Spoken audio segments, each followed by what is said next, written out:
Hi Countryside, it's Joe and Mike with another project update. Friday, October 18th, and first and foremost, Mike, we made it through the storm okay. Fortunately, except for the electricity issue. Had some power issues through the community. Yeah. Obviously, everyone's safety was most concerning, but you got a building like this under construction, open windows, fresh roof. We were all a little concerned with that. Sure. We made it through with no major issues. Yeah, they lost 3 to 4 days of work. Wednesday, the storm day, they buttoned down all the loose materials and the equipment. So that was a lost work day, but they did get everything buttoned down, and it proved successful. Really nothing got out around and caused any damage. And we did have some wind gusts, maybe 70, maybe 60.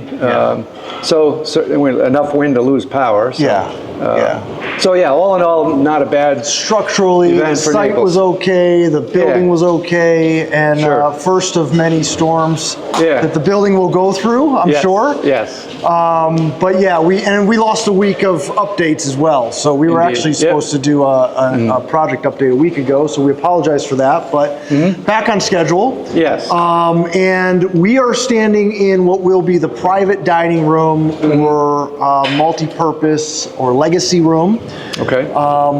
Because the other side of the building is pretty noisy right now. Yep, they're buttoning up the roof. They're buttoning up the roof, which is exciting. It is. Why don't we talk about what's going on over there and work our way back this way? Okay. All right? The aerial shots will show recessed wells with flat roof. Yeah. So at the southern end, that's most of that flat roof's over the new kitchen, which has a lot of equipment coming in and out. Supply air systems, exhaust air systems, normal air conditioning systems for the patrons. So that the architect has designed that roof. So from the perimeter, you'll see sloping shingles like normal, the Spanish tiles, but behind those raised parapets and sloping sections is a large recessed flat well. So they spent this week getting that as dried in as it's going to be. We're getting ready to stucco the inside walls of those wells, which they want to do before they put the real roof down. Right. Because the roof is going to be a rubber sheet good type of industrial flat roof application. So before they put that in, they want to make sure the stucco guys, which is a messy job, they get all that work done. So they've been spending some time getting the stucco stops and the wood trim around the edges so they can stucco up to it. And I got to ask you, were you up there? I was. You put your own eyes on that. I did. Well, it's a curious... You sent me a photo for the board meeting, and I was like, that photo is from the roof. Correct. So you've actually been up there. I did. I went up this morning. Looks good. Yeah. They're also setting the mechanical curbs, which are the large aluminum boxes that the rooftop HVAC equipment will sit on those curbs so that they can flash the roofing up to it. There should be some tapered insulation up there under the rubber membrane, and that'll direct all the water that flows. So we call it a flat roof, but it's actually technically called a low slope roof, meaning it still has a pitch to it.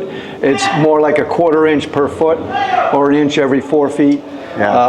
Or 10 inches every 40 feet, however you want to calculate it. So that there is a slope. It'll be noticeable when you're up there. You'll see if it's a long run, you'll see long flat stretches running down to low points where there'll be drains. It's obviously that area of the roof's going to collect water. It would. We want it to run off, and then when our air conditioning units are being serviced as well, they wash out the filters, they wash out the coils and everything. So it's a good system for safety and maintenance too, because when you're in the well, there's no danger of you falling off the roof. Right. You go up through a ladder to a hatch, step out on this large flat area, and now you have to hoist your toolbox up and all that like normal, but there's no danger of you coming close to a roof and falling off. And aesthetically too. All that equipment is hidden from view. Right. Which is a zoning requirement for Collier County anyway. Older buildings, you might see a railing or something on a flat roof where there's a piece of equipment observable, but we don't want to see it. We want it to be easy to maintain. If there's a replacement of a unit in the future, they'll have to crane it over the top, which is the same way they'll drop our units into. So that's the main overhead work that they're trying to secure both ends. The end we're standing at also has a flat well. That's right. For the air conditioning units on this end of the building. They're trying to get that dried in with the stucco and the membrane so they can resume the mechanical ductwork, electrical wiring, and plumbing overhead. So we really need to get those roofs dried in. The sloped areas have the membrane on them, the peel and stick membrane, which is standard under the clay tile shingles. So a lot of the slopes are already waterproofed for now so that they can resume that work. So that's the main effort on these wells is get them dried, totally watertight, stuccoed, membraned, then they can spray insulation underneath, and now those roofs are effectively finished. And everything can just resume inside. From the exterior, I mean, you can see the shape of the building. Yes. You know, all the way around. Got some dust in my eyes there, some sawdust. So that's really, you know, exciting for the community for sure. The carpenters are finishing up. There's a little bit of plywood to finish up on some of the slopes, and then they'll do the peel and stick there. On this end, it's all complete. Framers are done. Overhead, they've got all the rafters, trusses, bracing, plywood, and the membrane. So we're pretty good here. The carpenters have moved to the bars. They're building the bar, which is you'll show in your shot. And there's the pool cafe bar is masonry on the perimeter, but has a wood frame interior for the piping and wiring. So the carpenters are moving on to the smaller tasks now that the big framing is done. Beautiful. So you'll still see in the video some pieces of plywood, the little triangles, the finish up work, and we're close there. So another day probably, and the real framing part is done of the wood structure. I also noticed they're framing the flat roof just outside the back of the atrium. Correct. On the side. So there's some heavy engineered lumber in there. There's some steel. The video, and we'll show the board tomorrow. We poured that slab to level out the bad slab conditions, and now they've reinforced all the beams that have to go in. And now the framing part is infilling, so they get ready for that flat roof. Another nice, just usable area that we didn't have before. You know, a landing area that you'll be able to walk out behind the atrium and be undercover. You know, just it adds to another element of the club, I think. Yeah, it was for safety, as we've discussed, because all the water comes off the roofs when it overflows the gutters. You could put some seating out there, umbrellas. You could actually walk from the covered porch into the Four Seasons room, side entrance, for service, if nothing else. So it's a very utilitarian piece of roof, and it's a kind of a shade element as well. If the sun is coming around, which that's generally north and east, but it'll actually shade, take some glare It makes out. sense all around. Oh yeah, I noticed some storm drainage work over in the pool area. Correct. They've trenched behind wellness, heading towards where the pool equipment's going to sit, and where our geothermal wells are. So the electrical is roughing in for all that equipment, and the storm drainage along that edge, because since the pool and patio was all new, there will be some stormwater collection along that run. So it's real close to the back of the building there. And that trench was opened up today to get those utilities roughed in. It's a little tight fit right now because the old pool is still a swimming hole, but they got just enough in there. So that storm drainage there. They're also shaping up the new parking lot from Wellness. They've taken out the old lawn, all the old paving. They've set those drainage structures. There's a light pole base is set. So that'll be the last piece, I think. But they do want to rough pave soon. But that'll be the last piece finished because everybody's moving off the site out that direction. At this end, the north and west end, they're getting ready to pour the concrete slab that reconnects the golf cart path, which has been cut for storm drainage, and the expanded golf cart marshalling area that we created from the planting bed, because this addition we're standing in intrudes into the old paver area where golf carts would assemble. So they were compacting that today with the heavy machine and getting ready for that. I think that's either maybe this week or beginning of next week. Towards the end of the month, Levi shared with me, they've got some base rock coming, and then I guess they have to do a density. A Proctor test as well. And then they'll be able to pour. But that allows us to reopen that space probably early November, first week in November. So again, from the resident standpoint, you'll be able to see kind of how that new area out here between the club and the cart barn will function. And we did save these 3 Christmas palms, Sure. which I think will give a nice buffer and shape to that area. Yeah, so. it was. We had to get rid of the big palms, Yeah. and those are a hazard anyway. Those things Yeah. come down in storms. Right. The planting bed itself, not a big deal. Right. Just some scrub flowers and things. So we need that space, hard surface for the carts, and it'd be good to get it all cleaned up by the time members come back. Because right now you can't really make a switch over. No. You have to go out in the parking lot, go all the way around. So it'll be good to get that all cleaned up and put back together. Yeah. And it looks good, considering the amount of excavation and it was a ton. storm work that went in there. It's good to see it all. Looking at it now, I can't believe that Right. 6 weeks ago there was a Grand Yeah. Canyon sized hole Oh, I in know. the ground. It looked like so. a B-52 came over the site. And, Yeah. so anyway, that's looking good there. Yeah. There won't be much more on the outside. They'll scaffold to do the stucco work. The windows, I think they'll install from interior, so they don't really need to set up, but they need to scaffold or use a power lift. I think they'll scaffold for stucco. Someone asked me what the white paint is around Sure. the window openings. So that's a flashing. Okay. You can't just caulk a window and push it up into some masonry. That's not a watertight seal. So what they do is a 2-coat paint, a waterproofing flashing paint. The first coat goes on. When it's dry, they take a fabric flashing material and put that in, and then they embed it in the second coat. So it creates a smooth surface so that when you caulk and install your windows, there's a tight seal there. Gotcha. You just can't do it on the bare masonry. There's too many pores in it. Your caulking will just get sucked into the masonry. So it's a flashing material. On a wood structure, you take it even further. You do a membrane that actually a peel and stick to make your building waterproof against the plywood. But in this case, we had masonry. The stucco over that is going to give us a watertight wall. But around the windows and doors, you need that flashing. So that paint material, you see it on projects around Naples. It comes in different colors. Sometimes it's green or blue or whatever. Yeah, black. someone stopped me and they said, "Are they painting already?" And I was like, "No." So that's A little actually ahead of that 2 yourself coats there. with the mesh embedded into it, so it has some strength and some body. Excellent. So yeah, once we seal in the windows, they'll actually have a nice surface to attach to. They'll probably use a flashing tape as well, depending on the system how it goes in. Right. But you really need that window to take 200-mile-an-hour winds to be impact rated. That's good for the glass, but if the frame leaks, it's not really useful either. So you really need important down here, as we know. Yeah, where the window meets the masonry wall, it needs to be super watertight for 50 years. Sure. Sure.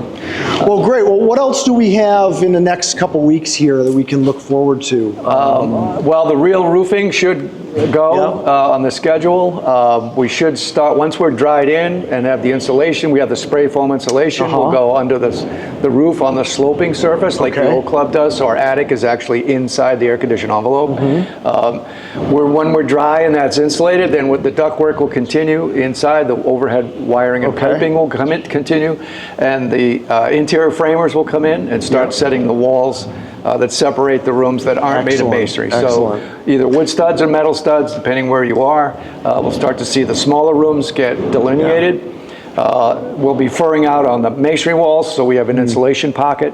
So that'll be furred in as well per the design. So the whole interior work at that point continues at full speed, because there won't be much left to the outside. Once those windows are in, they probably won't set all the doors because they still use them for materials coming in and out. But they'll stucco and paint, and the outside's going to start to look pretty finished. Excellent. Soon, and most of the work remaining, at least $5 million of work is on the interior of our $10.5 million contract. To put that in perspective, we spent $5.5 million on the entire golf course. Okay. All right. Yes. And we spent about $6.5 million on the entire wellness center and tennis project. So again, those values are kind of what's going to be going into the building, which is the next a big 6 deal. months. And all the way to finishes, you know, the tile floors, etc. But we have to get framed and roughed in the rest of the job. So the older part of the building that had a good roof on it is already roughed in fully. And I'll show some pictures of the board tomorrow. All the HVAC is complete. The units are up. The ducts are in place. We're piped and wired everywhere overhead. Now, when we're framing those new walls, they'll bring some of that framing down into the walls. So we're in real good shape. Well, that'll be another milestone video for us when we get some interior framing in, and we can kind of start to show some of the dimensions of the rooms and those interior spaces. I think that'll be exciting. So we've mentioned a key milestone for us was securing our main electrical switchgear, which is a large cabinet system where all the power from the outside transformer pipes into this cabinet, and then from the cabinet we go out to all the breaker panels. So that piece of equipment took 5 months to secure. We jumped on it early because we knew during COVID it'd take you over a year to get a piece of equipment like that. So our equipment is in Tampa as of this morning. It's on its way to the subcontractor's shop by the end of the week. And that was right on schedule. We were looking for an October 10th ship date, 13th arrival, so we're pretty much right there. Right there, And again, when we're talking about months of possible delay, that was a big thing to secure. The reason we want that switchgear is that's the only way to electrify this building permanently. Right now we're on temporary power throughout. We have lighting, we have some outlets, but it's all a temporary situation. Once that gear is installed, and they tie in all the main conduit from transformer to switchgear, now they can set up breaker panels, and then we'll be on the permanent electrical system of the building, which means as soon as they set an air conditioning unit, they can turn it on. Which right now we don't have enough juice in the building to run an air conditioning system. Obviously, we're not ready. Well, and I know that was a big concern with the committee, you know, acquiring that switchgear and making sure we didn't have any delays just for that reason, because, you know, that piece gets delayed and it delays everything else, right? We can't... Well, there's a lot of work you can't do without an air-conditioned environment. The humidity, the rain blowing through the openings, so, whatever it is. Big deal. Big deal. That should be energized in early November, which means they can start running conduit out of that switchgear to the individual breaker panels and start setting up the breakers that just serve air conditioning units, and we can start to see a controlled atmosphere in a very short time. So, major milestone. So windows, I'm not sure exactly when they're coming, but we're ready for them. They've also bucked the openings, which you can't see now because they're coated, but they put a 1x cedar board all the way on 3 sides. That gives the windows something to fasten into, and if you need to shim or enlarge the opening a little bit, so now you have the wood to cushion it. Because you don't want to put aluminum in contact with masonry either, because the Portland cement in a concrete block will eat aluminum. Oh, I didn't realize that. So you can never put a concrete slab, beam, or a concrete block can never touch aluminum construction, or the aluminum starts to rot. So that's why we're cushioned with wood and then with the flashing as well. So, so we're getting close. The sills, they didn't do that, but they'll actually have sill blocks to shim the window up to the correct height. So, and I think they may set some doors where they're not, you know, this door here is probably the only way to feed work in from the north end. So they might keep this one open, but we'll see select doors going in. Essential doors, but you don't want to put your good doors everywhere, because now you're running, still running construction materials and equipment through a door opening. You're going to damage a nice glass door. So at some point they'll build plywood doors so that they can lock the building at night as they're starting to put more valuable equipment and materials into the building.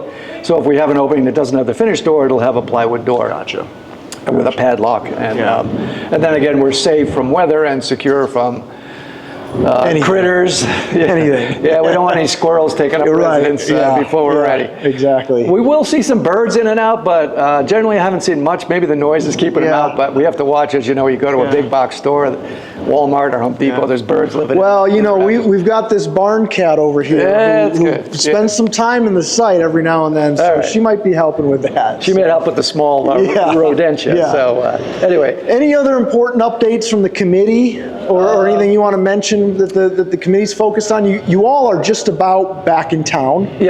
Which is good. So the group will be here on site pretty much through the remainder of the project. We've been through the pool submittal preliminarily, so we had some comments on that. We're tweaking the design a little bit. We want to have more water benches where you can sit and have your cocktail or just chill out by sitting on a bench. Got the handicap lift lined up, which is a code requirement. So you guys are working through some of the contingency items as well, which is, so that's a big activity that we're trying to get underway, and we'll talk to the board a little bit about it tomorrow. We have close to $500,000 left in reserve contingency dollars. We don't want to wait till the end of the job and then decide how to spend it. But we do want to deploy that money in the areas where we made some cuts to the project that weren't essential to any of the priorities of the job, but are nice to have, like hurricane and solar screens at the pool cafe. So we initially had $100,000 for those items. We found a nicer system that actually does all of those things. It protects us from a storm, but also can give you shade for about $40,000. So that's on our list that we're going to discuss with the board as a priority. We did cut it out, or it never really was in the full budget because we were always a little over. So we want to bring that element in. That's an important functional and security and solar screening element. The old bathrooms have to get renovated to some level. We don't have to blow them up like the rest of the job. So we have some sheetrock patching and repairs. We would like to maybe paint the millwork in there, maybe upgrade the lighting to energy efficiency. So that's on our list. The front entrance was never part of the project, but now that we put a critical eye to it, we have old patio pavers leading to our entrance. We'd like to change those out to a nice, maybe a stone entrance paver. The wood doors are getting a little banged up. They've been serving us for 30 years, so we at least need to refinish them, maybe tune up the hardware, make sure everything is good there.